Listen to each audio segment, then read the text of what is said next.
The Battle of Gettysburg by Ariana and Annie. The Battle of Gettysburg is considered as one of the most significant battles of the Civil War, due to the fact that it was a major turning point. General Robert E. Lee led the Confederate Army of Northern Virginia against Union General George Meade's Army of Potomac.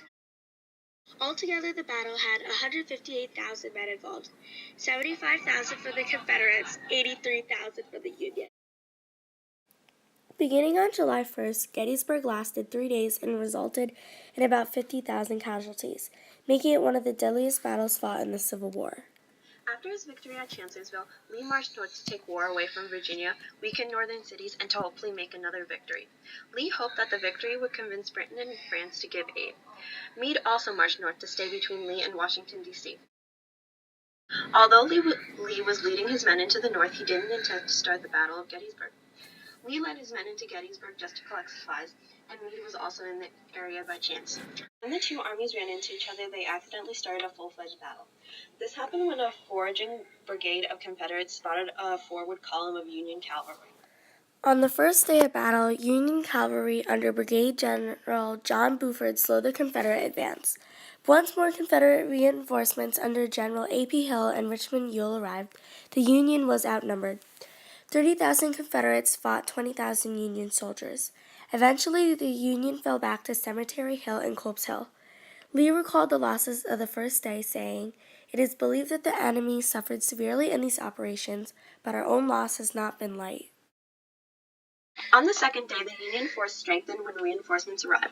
The Confederates also received reinforcements from Longstreet with the divisions of McLaws and Hood. The Union defended a range of hills in a fishhook position with about 90,000 soldiers. The Confederates then wrapped around the Union's position with about 70,000 men. Throughout the day, there was fighting at the Devil's Den, Little Round Top, the Wheat Field, the Peach Orchard, and Cemetery Hill. That afternoon, Lee heavily assaulted the Union's left flank. The Confederates also assaulted Culp's Hill and Cemetery Hill. Lee said he carried out these attacks to create a panic and virtually destroy the army. By the end of the day, the Confederates also gained ground, but the Union still held a strong position.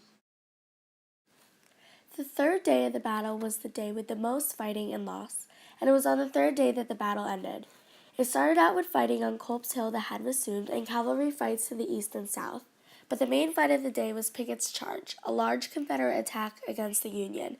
12,000 Confederates made an infantry assault against the center of the Union line on Cemetery Ridge. The Union repulsed the charge by firing rifles and artillery, which caused a lot of loss for the Confederates.